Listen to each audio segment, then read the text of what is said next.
একদম ভোর থেকে কাজকর্ম করে একা হাতে যেভাবে অতিথিদের আপ্যায়ন করলাম, তাহলে দেখতে থাকেন পুরো ভিডিওটাই। হ্যালো ফ্রেন্ডস, নমস্কার, গুড মর্নিং সবাইকে। ইলার ব্লগে স্বাগতম। কেমন আছেন সবাই? আশা করি ভগবানের কৃপায় ভালোই আছেন। আমিও তো আপনাদের আশীর্বাদ আর ভগবানের আশীর্বাদে অনেক ভালো আছি। এই তো সকালবেলায় আজকে আমি ভাত ভেজে নেব, কারণ কালকে রাতে খিচুড়ি রান্না করেছিলাম, আবার ভাতও রান্না করছিলাম। সেই জন্য কিন্তু বেশিরভাগ সবাই আমরা খিচুড়ি খেয়েছি, ওই ভাতটা বেঁচে গিয়েছে। ওই ভাতগুলোই কিন্তু এখন আমি ভেজে নিব, ফ্রাইড রাইসের মতো করে নেব। এই জন্য এই যে আলু কুচি করা, তারপরে পেঁয়াজ কুচি করা আর টমেটো কুচি করা, এইগুলো আগে কিন্তু আমি ভেজে নিচ্ছি। তারপরে এর মধ্যে কিন্তু 2টা ডিমও দিয়ে দিলাম। এগুলো একটু ভেজে তারপরে ভাতগুলো দিয়ে দিব। এইভাবে ভাত ভেজে নিলে না এতটাই টেস্ট লাগে, সবারই কিন্তু খুবই পছন্দ হয়। এই যে অনেকগুলাই ভাত ছিল, এগুলো কিন্তু আমাদের 3-4 জনের হয়ে যাবে। আবার এর সাথে কিন্তু রুটিও ভেজে নিয়েছি, কারণ সবাই তো এগুলো খাবে না, কিন্তু আমাদের ছেলে মেয়ে 3 জন যে, ওরা কিন্তু একদম লক্ষ্মীর মতো খেয়ে নেবে। এই তো তারপরে এই যে এগুলো কিন্তু কচুর ডাঁটা, মানে এই যে ঝোড় জঙ্গলে যে কচুগুলা হয় একদম চিকন চিকন, ওই কচুগুলাই, এগুলোকে আমাদের গ্রাম্য ভাষায় বলে আদাইরা কচু। এগুলো কিন্তু লাগানো হয় না, ঝোড় ঝাড়িতে হয়। এগুলো কিন্তু কিনে নিয়ে আসছে। আর এই কচুর ডাঁটা দিয়ে চচ্চড়ি যেভাবেই খাও খুবই কিন্তু মজা লাগে। তাই আমি ওখানে কিন্তু সিদ্ধ করে নিচ্ছি আগে, কারণ একটু সিদ্ধ করে তারপরে জলটা ফেলে দিতে হবে, তা না হলে কিন্তু গলায় চুলকাবে। তারপরে এই যে বাটা মাছগুলো ভেজে নিচ্ছি, বাটা মাছের তরকারি রান্না হবে। আর হলো ওই কচুর শাক দিয়ে কিন্তু মলা মাছের চচ্চড়ি হবে, মলা মাছ দিয়ে রান্না করব। এই তো মাছগুলো কিন্তু আমার ভাজা হয়ে গিয়েছে, এখন উঠিয়ে নিচ্ছি। বাটা মাছগুলো ভালোই বড় বড় ছিল। এই বাটা মাছের তরকারিটাও কিন্তু খুবই ভালো লাগে, বাটা মাছ খেতে ভালোই লাগে আমার। বাচ্চাদের খেতে একটু কষ্ট হয় বেছে বেছে, কারণ কাটা একটু বেশি, সেই জন্য। এই তো বাটা মাছও কিন্তু অনেকগুলাই ছিল, কারণ এই যে তরকারি হাজব্যান্ডের জন্য কিন্তু রেখে দিচ্ছি, সেই জন্য কিন্তু মাছও একটু বেশি বেশি করে রান্না করতে হয়েছে। আর এই যে এগুলো কিন্তু রুই মাছ ছিল, এগুলো অনেকগুলো মাছ বেশি ছিল, সেই জন্য কিন্তু কিছুটা আবার বড়দি ফ্রিজে রেখে দিয়েছিলেন বড়দি অসুস্থ হওয়ার আগে। তাই আমি আবার দেখলাম যে ফ্রিজে রাখা আছে, ওইগুলো কিন্তু আমি রান্না করতেছি, এর সাথে দিয়ে দেব। আর এই যে মলা মাছগুলো কিন্তু বেশ বড় বড় দেখতে। মলা মাছের চচ্চড়িটা কিন্তু ভালোই লাগে। তারপরে আমি আজকে আপনাদের আরেকটা জিনিস দেখাবো, তার জন্য পুরো ভিডিওটাই দেখতে থাকেন।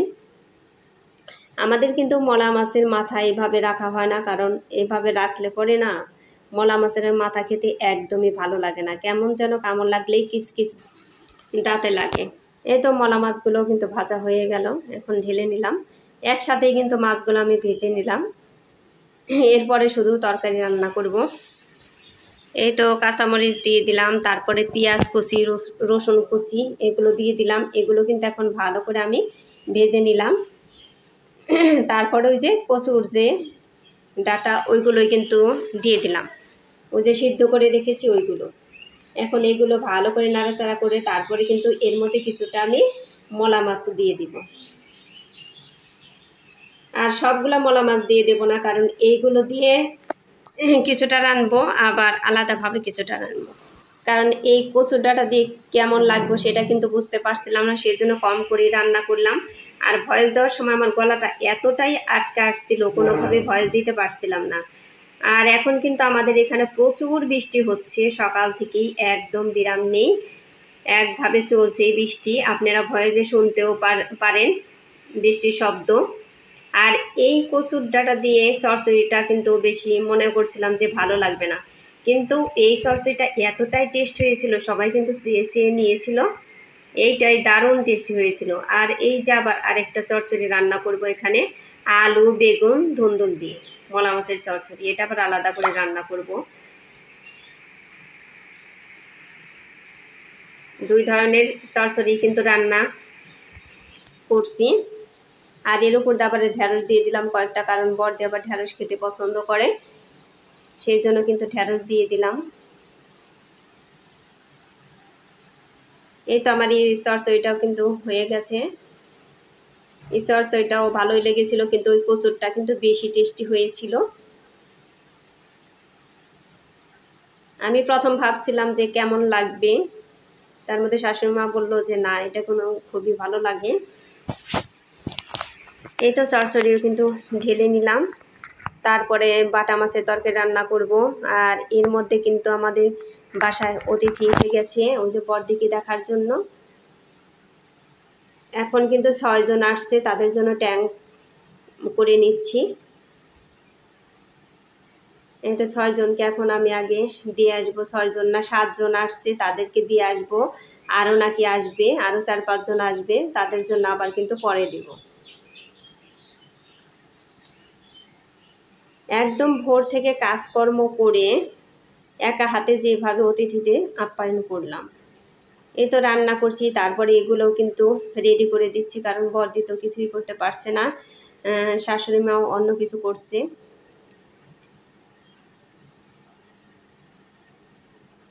বড়দি বলতেছে যে এইগুলো দিয়ে ওদেরকে।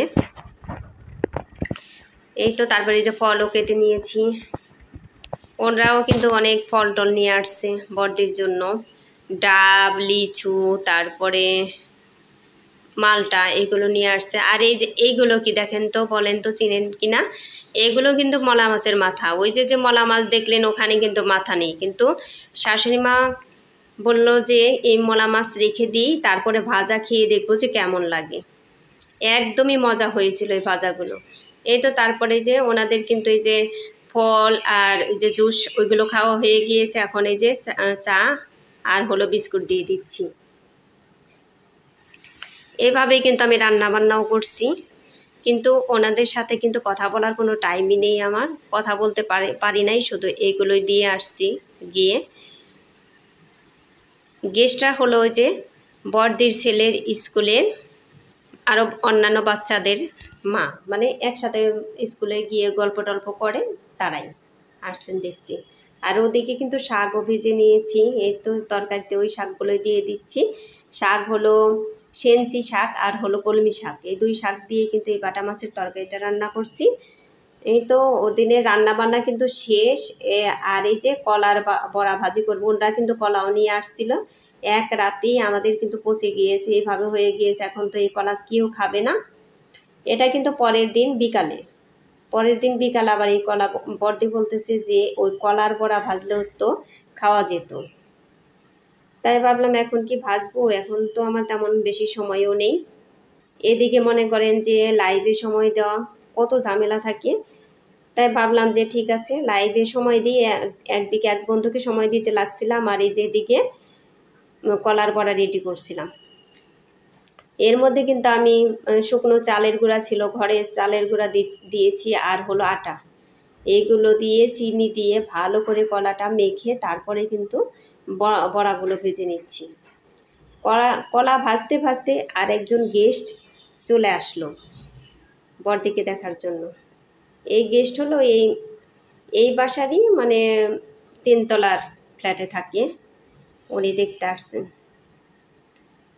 তাই ভাবলাম যে ওনাকে তাহলে কলার বড়া আর হলো চা বিস্কিট এইগুলো দিলেই হবে। উনি আগে বলছে যে আর তেমন কিছু আমি খাবো না, এগুলোতেই হয়ে যাবে। এই তো সেজন্য যে কলার বড়াগুলো দারুণ টেস্টি হয়েছিল।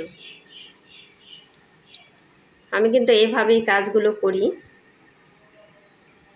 এই তো কলার বড়াগুলো দেখতে কিন্তু খুবই সুন্দর হয়েছে, একদম তালের বড়ার মতো লাগতেছে। বড়াটি দারুণ টেস্টি হয়েছিল। এখন এই যে আরও ভালোই অনেকগুলাই কিন্তু হয়েছিল কলার বড়া, সবাই কিন্তু খুবই পছন্দ করেছিল। কলার বড়ায় কিন্তু চিনি একটু বেশি লাগে, তা না হলে একটু টক টক লাগে কলার বড়া।